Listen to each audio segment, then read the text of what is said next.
Two to you, and as always, we catch up with the Mayor for Dubbo Regional Council, Matthew Dickinson, this time of a Friday morning. Good morning. Good morning, and it might be the last time you're catching up with me, Iain. It may well be because... Well, next Thursday, the 28th of September, is the mayoral election. Now, we've got 128 councils across the state. 35 of those councils have a popularly elected mayor. That's when the community goes and elects their councillors, and they also elect the mayor. There are 93 councils, so obviously the remaining ones of those, that have what I call an unpopular elected mayor. It's not really that. It's elected, the mayor is elected by the group of councillors. And I actually prefer that method. Obviously the majority of the state prefers that method as well. And essentially there used to be a process where every year you had to have a mayoral election. So you had the term for 1 year and that was it, and then you had to do it again. And I didn't mind that concept. I thought that was okay. I think it meant that whatever job you were doing, you basically had to go back to your fellow councillors and say, am I doing a good job? If I am, please elect me for another year. If I'm not, then you've got your chance to put someone else in. They changed that and they made it every 2 years. Now, of course, this is a very complicated term of council, this one, because it's normally a 4-year term of council. This is a 2-year and 9-month term of council because of COVID delayed elections. And so now this first mayoral term, 23rd of December 2021, I was elected as mayor for this term, and that expires sometime in September. You have to have a mayoral election in September. You can have an extraordinary meeting. We've just put it in as part of our normal ordinary meeting of council, which happens to be on the 28th of September. So that'll be the mayoral election. So this first term, 1 year and 9 months, and then the next term for the mayor and the deputy mayor, if we choose to have one, because you can choose to have one or not, will be 1 year, and then next year, 14th of September next year, will be the full council election. So you're definitely putting your hand up again for this 1 year term? Next Thursday, absolutely. I'll be putting my hand up and asking my fellow councillors to re-elect me as mayor for another year. And if I've done a good enough job, hopefully they'll say yes. In order to change it to have a popularly elected mayor, we'd need an LGA referendum, wouldn't we? It's a bit of a process. You've got to have, first of all, the councillors vote to say that we want to take it to a referendum to ask the community if they would like a popularly elected mayor. It goes to a referendum, and then after that, if it's a yes, then the next election will be a popularly elected mayor. You may remember a few years ago that happened in Orange. So it used to be an internally elected mayor in Orange, and now they have a popularly elected mayor in Orange. I see. Well, I thought we'd take the opportunity to have a look back at your term as mayor, this current council. You seem to inherit a lot of issues which needed urgent attention when you came into local government for this term, including that performance improvement order hanging over the head of council there. So that was in from day one, wasn't it? Quite daunting, and I'll pick on one point there. I probably prefer to look at the last year and 9 months from a councillor's perspective, not a mayoral perspective, if you know what I mean, because It's all about the councillors. Some people think the mayor has all this wonderful power. I only have the power as a spokesperson. I get to talk to you every week, which is fantastic, but it's all on council resolutions, council decisions, and I've only got one vote on those decisions. So it's all about the group of councillors. But you're right, when we came into council, when we were first elected, there was a performance improvement order hanging over their heads. Now, remember, 9 of the 10 councillors had never served on Dubbo Regional Council before, and the first thing we get hit with is, you've got a performance improvement order. So of course, many of the councillors were going, well, what is that? What is a performance improvement order? And essentially, that's when the behaviour or the performance of a council has been at such a low standard that the Minister for Local Government steps in and says, we're going to keep a very close eye on you. You've got to put some processes in place to show us that you're going to come out of this and start being a better functioning council, and we'll monitor you very closely. If you don't, then the next step on the negative side is administration. So basically they sack the councillors, put an administrator in, and do that for a period of time until they have another election. So it may have been a very short term for this whole group of councillors, 10 councillors, 9 brand new to Aboriginal Council. It could have been weeks or months later into administration. So there was a lot of pressure on us from day one to make sure we improved the performance of council. Matthew, you mentioned a couple of things there, that you are a spokesperson for council, and I call a spade, and I will give you credit where credit is due. You may disagree with a resolution or a motion passed by council. You may not have voted for it, but you know what? When you come outside of that chamber, you represent council on the basis of the decision that was made in that chamber, whether you agree with it or not, don't you? Absolutely right, and that's the role. And I do put a lot of emphasis on my role and the councillor roles on the Local Government Act, and I do read that and make sure I'm adhering to that for various parts, and that's exactly right.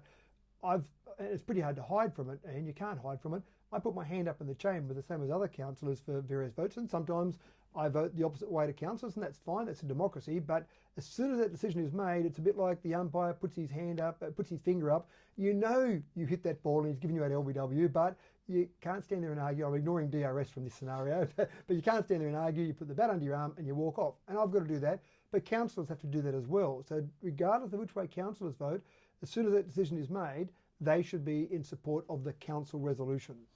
Your hand is worth the same as every other councillor's hand. One vote. It doesn't mean 5 magic votes as you say there, does it? No, that's right. I've got a vote on council. The only time that's marginally different is if you've got a 5-all. And one of the problems with having an even number of councillors is you can get a draw or a tie in terms of a vote.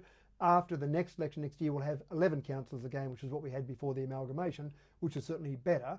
But yes, in a 5-all, or if there were only 8 councillors there, in a 4-all council vote, then you need a decision. You can't just have a tie for a decision. You need a resolution one way or the other. You can't have a limbo. So the mayor then has a casting vote. Right. So essentially, if there was a vote that's 5-all, and it's fairly rare for that to happen, it does happen occasionally, but essentially, yes, I've got one vote most of the time, and every now and again, one extra vote. I might have a look at some of these issues that we were talking about there. Firstly, no fluoride added to the water since January 2019. You identified that and acted?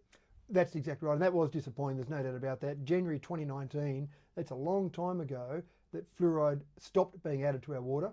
That's a breach of the Public Water Act, so it was just left alone. Nothing was done about it whatsoever. It was known about, there were reports that show that it was known about. We're to take action on that. It's expensive, Ian, to do that, but it's the right thing to do. So once we found out about it, brought to the council's attention, brought to the public's attention, and then explain a process to go through. And we're not quite there yet because we still haven't got fluoride back in the water yet, but we've awarded the tender and that process is being undertaken. So again, not the sort of thing you expect to find out when you come into a council. The Regan Park Master Plan rescinded? The old Regan Park Master Plan was rescinded, and I saw that happen through the last council. That was a bit disappointing. And then of course there was a process that was a bit ad hoc where there were some sporting fields that were going to put there, which is not really part of that Regan Park Master Plan. So we had to take action there. And one of the things that was really good actually about this council was at the very first council meeting, every councillor brought a notice of motion to the council meeting. So they were straight into it. They hit the ground running. Everyone knew we only had 2 years and 9 months. And that was one of the issues that was brought forward to say we need to get this cleaned up, tidied up. And basically, rather than do an ad hoc process, one of the things this council's been really good at is strategic processes, long-term processes. Council should do that. And that's exactly what this council has done typically, is they've been putting in place strategy, which is a big scary word, but we've now got a master plan for the south section of Macquarie River and about those fields there, and for the north section as well. Now there's a bit of controversy, you may remember that during the period there was all sorts of accusations being thrown around, there were certain special deals done and behind closed doors deals and all sorts of silly accusations that were being made there. Now everyone can see that the process we went through was the right process. Councillors were saying it was the right process. It was an open, transparent process that delivered an outcome. Not everyone loves the outcome, but it was a process that was a good, solid process. Now, when you came in, power of attorney had been granted to the CEO and committees given delegated authority over council. You saw to that too, this council saw to that. That's right, and that was a really interesting one because I was hearing from people in the community that they were waiting for something to go to a council meeting, they wanted to go and talk about it, and before they knew it, the decision had been made, and it was being made at committees, and that just didn't seem right, and it didn't sit well with this group of councillors. If you've got a council resolution, it should occur at a council meeting, not at a committee meeting. And the same with power of attorney to the CEO. It meant the CEO was making decisions where it didn't need to have the mayor or councillors engaged or involved in that process. What's the point of having councillors there if you've got that? So a few little tidy up things like that I think needed to be fixed up. Those have been fixed up now. So committee meetings, and we've talked about it before, give you a chance to have a look at what's happening, and then it gets to the actual council meeting and you know that's when the resolution is going to occur. But it also gives the public lots of time to actually see that, consider that, give feedback about that. At the start of this term, all council meetings were held in Dubbo only. Well, we've got an amalgamation now, and it did start off initially with some meetings in Wellington and some in Dubbo. For whatever reason that was changed, and every meeting was in Dubbo. But I think that's a bit unfair to the community of Wellington. And yes, you can live stream a meeting, but it's also nice to have councillors in Wellington, have our council staff, senior staff in Wellington. So we now hold regular meetings in Wellington. Next Thursday, we'll make the decision about the dates and the locations of all the council meetings going forward for the next year. I assume, but it's going to be a council resolution, but I assume councillors will continue to support the idea of meetings in Wellington on a regular basis. There was some signs scaring away tourists too. When we had our drought back in 2019, one of our competitive advantages, Ian, is that we spent a lot of money over the years on having great water infrastructure. We've got a water treatment plant that is a very good water treatment plant, can process a lot of volume. We've got bores, we've got a weir on the river. And when you looked at the policy document from Dubbo City Council in the 2019 weir, that document was ignored completely and heavy water restrictions were put in place that didn't match the policy document. What's the point of having the policy document if that happened? Then, so that was bad enough, but then the council decided to erect signs around the entrances to Dubbo to tell people, everyone that drove in, we're on level 5 water restrictions. Now, if you're trying to reduce water, the number one user of water in Dubbo is residents, obviously, and the number one thing they do is put water in their garden. That's the number one user of water out of all the different categories of water, is putting water in your garden. So if you want to change behaviour for high level water restrictions, then you appeal to the residents and you appeal to them about their garden. Putting signs up on the outside, all it did was tourists drove along, they saw that level 5 water restrictions, well, I'm not stopping here, I can't get a shower at a motel maybe, or all sorts of crazy ideas. So they just kept going. So that was a really important one. Again, that was brought up at the very first meeting, and those signs have now been removed because it was detrimental to tourism. There were certainly some great achievements by this current council there. For example, reinstatement of community consultation committees. Yeah, they were all removed and they were really important. Back in my old time on council, on Dubbo City Council, I thought they were a really good way to connect with the community. Community consultative committees don't make decisions, but they certainly give feedback through to council, and then councillors can make decisions at a council meeting, but with extra feedback from the community through those formal committees. So we've now got 15 community consultative committees, and they cover a whole range of topics that are important to the community, and I think they're a very good way to give people in the community some sort of a voice. Back in 2012, Community Leaders Breakfast had started. They had ceased when you came into this current term. What happened there? Well, we've got those back up and running again now. We've got them running in Dubbo and in Wellington. We've had several already. In fact, the next one's coming up in October, and we do them a bit differently. We change them around a bit. We've had them at the Church Street Rotunda. We've had them at Victoria Park. We've had them, as I said, in Wellington. But we're going to do this one at the Farmers Markets in October, the first Saturday in October. We're going to have the community leaders there. Now, these don't happen anywhere else in the nation, Ian. You've got our federal member, Mark Coulton, you've got our state member, Dougal Saunders, and you've got myself, if I'm still mayor, or whoever the mayor of the day is, and councillors all there together side by side. What it does, it stops buck passing. So people can have a discussion, talk about whatever they need to talk about, and if someone says, actually that's a state government issue, well, you've got your state or your federal government member standing there right beside you to share that information and share that knowledge. So I think they're really important, and hopefully they'll continue if I'm mayor or not. Also, the current council has taken steps towards the need for more housing in Dubbo. Yeah, we've taken a few steps there. Certainly development of the northwest precinct, that's going to be a very important area for Dubbo going forward. That's in the future. We've also got Keswick Estate, which we've been developing over the years. We developed another 52 lots there to put for sale, and we tried something a bit different. And that's something that I really like about this council. They're prepared to try things that aren't the norm. They're prepared to go outside the status quo. And so we put those blocks out to auction. Now, I don't think it was highly successful, but that's okay. We tried something a bit different, and that's okay to try things a bit different. We put them out to auction. We've only sold about 13 of those blocks out that process. We'll sell the rest in a normal process. We'll advertise them and sell them. Again, let's try things a bit different. Let's see what we can do. The market was very hot when we were doing that. It probably cooled off a little bit by the time they actually got out to auction with interest rate rises. But again, I think it's good to be able to try things a little bit different.